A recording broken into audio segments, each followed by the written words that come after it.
We're back. All right. You All saying right. Texans?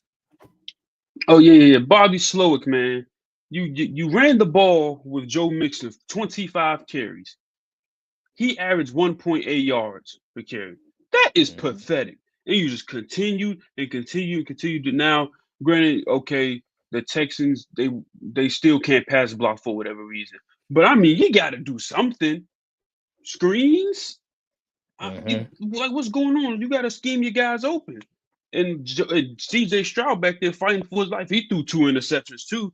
He had a bad game, continuing his sophomore slump. It's just bad, man. I don't know. Listen, everyone was praising Bobby Sloga. I was guilty of it too. This dude's a fraud. Oh, Like I oh. think he's a bigger fraud than I thought Kellen Moore was. Because this dude right here, he's really a talent merchant. And Mm. I bet watch Nico Collins come back and he saves that man's job. Because that Mm. is ridiculous, man. Bobby Slow, he needs to get up. He needs to get all Texans fans. Y'all need. I see y'all on Twitter talking about him, but y'all got to start making some noise at the games. Because boy, that offense looks bad at times, and there's He about really to be no the next excuse Greg for it. Roman. He about to be the next Greg Roman. They about to the team about to be campaigning to get him fired. They're gonna have to do something. Because by God, he's not it. Yeah, man, it's getting dicey. I mean, the running game is pretty good, but that passing game, it just seems like CJ Stroud is constantly having to make something out of nothing. And when you don't have when you don't have a Nico Collins or you don't have a Stephon Diggs, it's going to be very hard for him to like really operate in a pocket and like really go through his progressions. So yeah, Bobby Slowick, like you said, count your days because if this continues, especially with a talent like CJ Stroud, you're gonna be done, bad man. You're gonna be done. So get it together. We already saw with Shane Waldron. We already saw with the others offensive coordinators and how that looked. Yeah, You're expendable as well. Just because you come from the Shanahan tree doesn't mean that you can't get replaced. So, and I guarantee you this. I mean, it's CJ Stroud, so there's gonna be a lot of offensive coordinators that are going to want to coach CJ Stroud. So get it together, or it's over, bro. It's over. yeah. Let's go. Were you gonna say something else? Nope, I ain't nothing to say about them Texans. Besides, the defense is pretty solid, but Yeah. that's about it. Well, look, we gotta talk about the elephant in the room. Um, them damn Chiefs. They done did it again. They're 9-0. They keep getting away with it. They keep I, getting away with this type of stuff. this I'll is let honestly you have the floor. getting this is honestly getting worse than what we see with Tom Brady and Bill Belichick. Because what are the odds that the Broncos have a great drive, get in field goal range, and all of a sudden the Chiefs block the field goal? I mean, come on, man, this is getting out of hand. I mean, like Bo Nix had a pretty solid game. He had a pretty good game. He had 215 yards, 2 touchdowns. Only took 2 sacks, 115 passer rating. I mean, it was looking good. Like Pat Mahomes, he had a solid game as well. But no, I I don't think we can't beat these guys. I think it's just it's I They're don't know what to say inevitable. no more. Like these dudes gonna mess around, go to the Super Bowl again because Only they the might only very way well go that 17-0. they may very well. I don't think it's going to happen. I think the Broncos might get them back in Denver because the Chiefs seem to play not all that great in Denver. Denver is one of those teams that they know how to play the Chiefs really well. So I feel like Denver is going to get them one of these days. So yeah, Very man. possible. Like Patrick Mahomes was okay. He was all right this game, but he wasn't great. Like he could have played better in the red zone. But ultimately, again, they were able to get away with it. That special teams unit, they have one of the better special teams units in the league. They just do everything right. Like again, complimentary football. Like if one side of the field isn't playing well, the other side will pick it up. The defense will pick it up. The special teams will pick it up.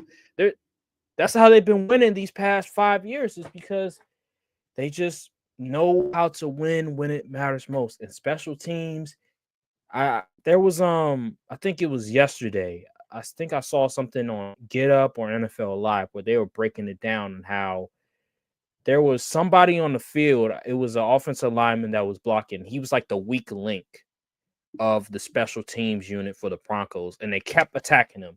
And each time they almost was able to get through and block the field goal. And it just so happens that at the end of the game, when it matters most, they were able to get through and block the field goal. And that's all it wrote. But it's just so weird how out of any team in the league, for that to happen, it's the Kansas City Chiefs. It's always them. It's not the Ravens. It's not my Packers. It's not the Eagles. It's the Chiefs because they're better than everybody else. They have the best coaching. They have the best quarterback in the NFL, and that's just all they wrote.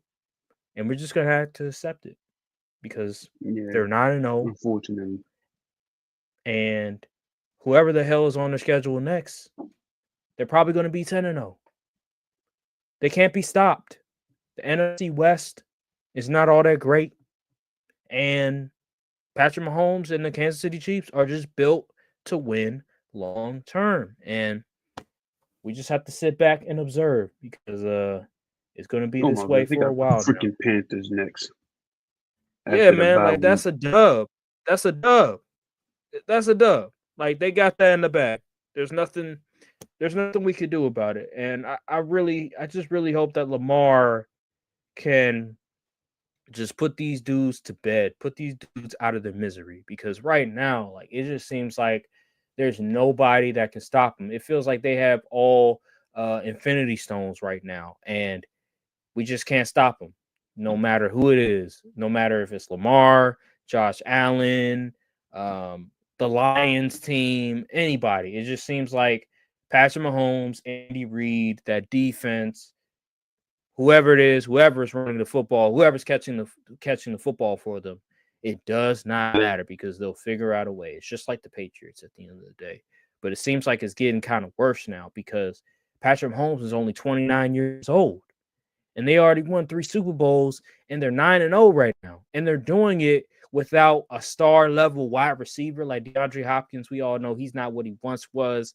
And some of their skill position players are just hurt and they're still winning games. It's just unbelievable, man. It's just unbelievable. They keep doing it. They just keep doing it. It's despicable. It is. It really is despicable. And we're just gonna have to accept it. So Bills versus Colts, real quick. Josh Allen didn't have the prettiest game in the world, 2 interceptions. But the Colts, dude, yet again, Joe Flacco showed why he's a backup in the NFL now. He's 40 years old. And yeah, the Colts team, they're a lost cause at this point. Like, there's nothing really much to say about them. You put Anthony Richardson on that team. I mean, you put Anthony Richardson in the starting lineup. I don't see much difference. It just seems like they're in a dilemma. It's, hey, you put Joe Flacco in there, they're bad. You put Anthony Richardson in there, they're bad. It's 2 bad choices at the end of the day. They're not going to save life. There's no way, there's no hope of them making the playoffs. They're 4-6. That's just that. It's Jover. Yeah, it's Jover, literally. And the Bills, they're 8-2. They're in the hunt for the number 2 seed right now.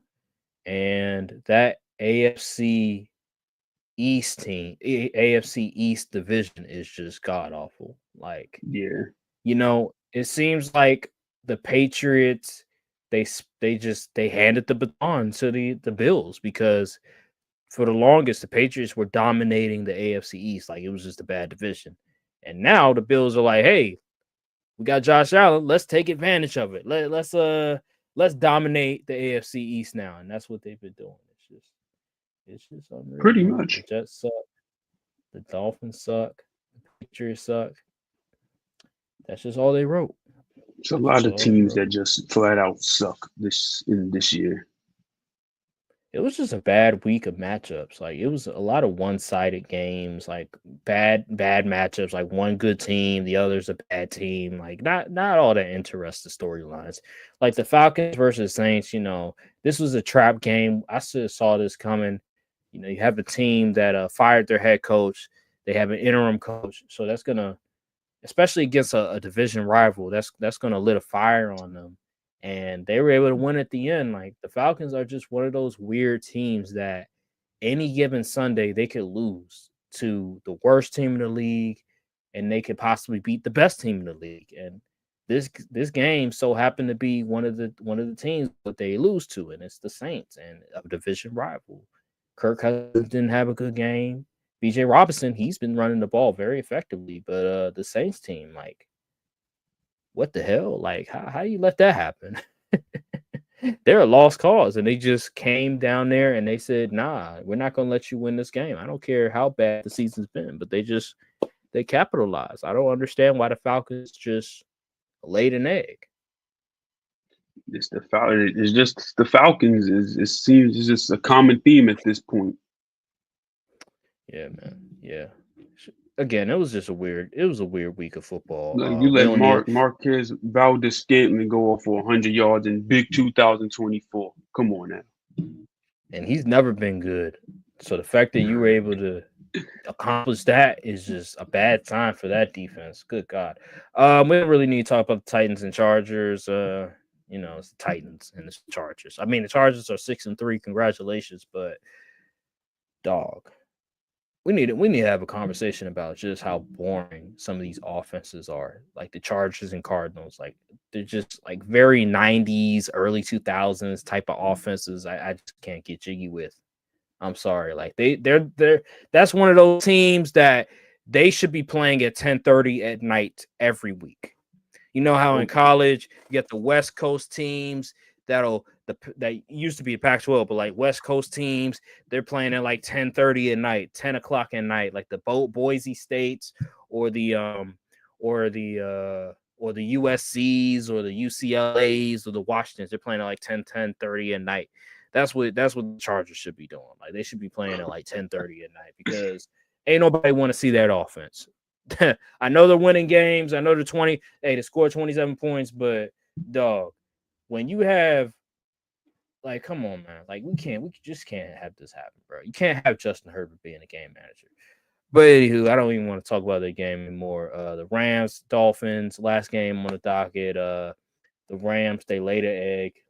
I can't believe they laid an egg. I thought they were going to win this game, and the Me Dolphins too. were able to win. Dolphins are a lost cause. How do you lose to the Dolphins? They're not making the playoffs this year. I don't know how you lose to the Dolphins at home. I just don't get it. Yeah, Matt Stafford, he looked out of sorts. Looked completely different than he did last week against Seattle. I'll tell you that much. Yeah, man. As you can hear in my voice, this matchup bores me. So, without further ado, that'll do it for week 10. Let's get on to the next topic. I want to talk about the QB tier list after week 10. Give our updates. Let me get my list out real quick. So, all right. So, QB tier list for after week 10. Here we go. So I'm going to start it off. Small sample size. I'm still going to put Russell Wilson on small sample size. I need one more game before I can really like judge him per se, but he's been playing tremendous football so far. He stinks. Will Levis, Daniel Jones, Anthony Richardson, Deshaun Watson. Bad but not the worst. Caleb Williams, Caleb Williams. Aaron Rodgers, Trevor Lawrence, Joe Flacco. Hey, I'll put Bryce Young on bad but not the worst. He was on He stinks, man. I'm gonna put him on bad but not the worst. He won the football game, so I'll give him bad but not the worst. And Derek Carr, mid, Drake May, Justin Fields, Tua, Geno Smith. Hey, I'm demoting Sam Darnold. I'm putting him on mid. Mm, that's He fair. deserves it. He's been pretty bad these past 4 weeks. And Dak Prescott, he's still on mid, and he's out for the season, so he's going to remain on mid.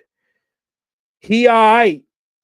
I have Kirk Cousins. I have Justin Herbert. I have Patrick Mahomes. I elevated Patrick Mahomes to he all right. Matthew Stafford, Jalen Hurts, Baker Mayfield, Kyler Murray, Brock Purdy, Jordan Love, CJ Stroud. Now, I ain't gonna lie. CJ Stroud, hey now. Hey, better play better. Don't make me put you on mid. Better play better. I'm being very lenient because I like you as a QB. I like your game. But if you keep playing like this, I'm going to demote you. I'm warning you. And I'm going to put Bo Nix on he all right. He's been playing a lot better, especially as a rookie. Yeah, true, He's a true. dude. He's a dude. I'm demoting Josh Allen to he's a dude. He was on he's him. But that Colts game, 2 interceptions will not do it for me. I'm gonna put him on he's a dude right now, but he could always go back to he's him with a great performance next week. Jared Goff. I'm demoting Jared Goff to he's a dude. 5 interceptions is not gonna cut it. That's awful. You cannot be on he's him and throw 5 interceptions. And then Jaden Daniels. Obviously, I'm gonna keep Jaden Daniels on he's a dude.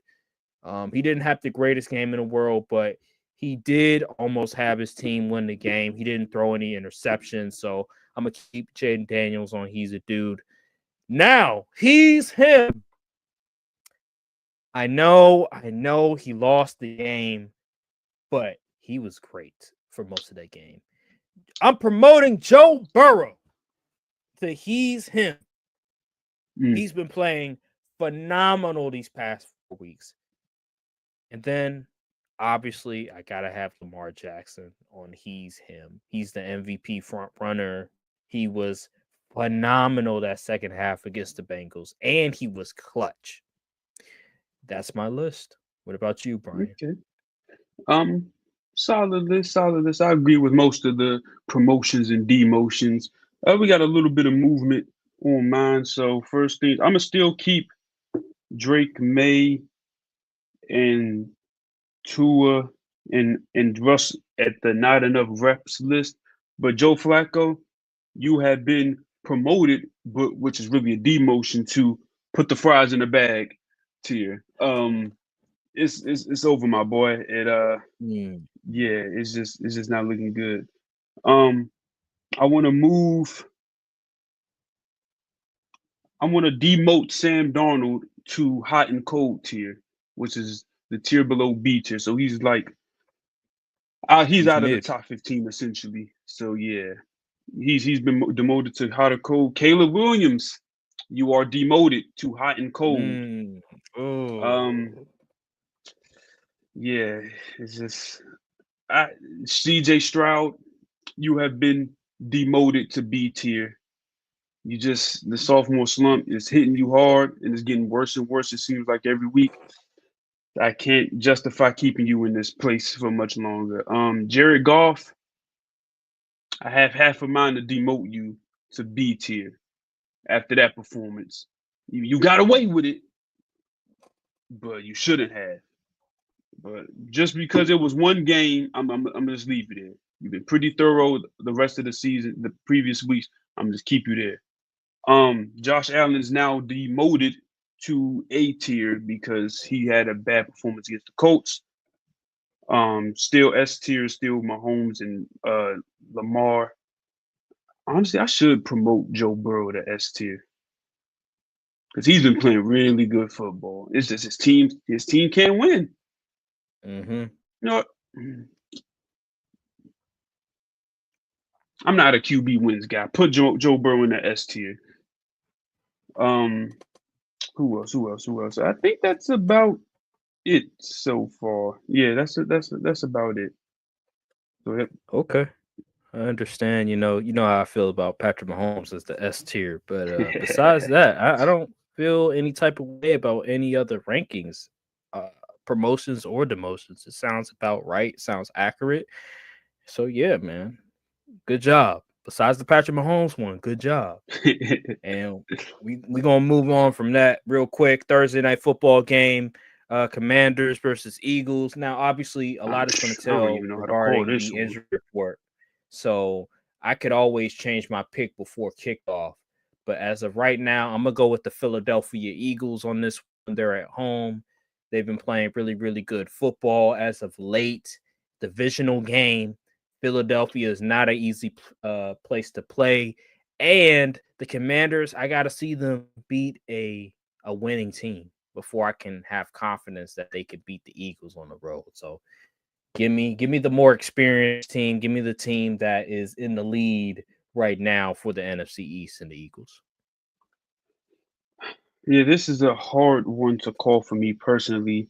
Vegas thinks this is like a coin toss because the Eagles only got the 3.5 spread. So, Is AJ so they Brown they, going to play? Is the question. and yeah, that is true.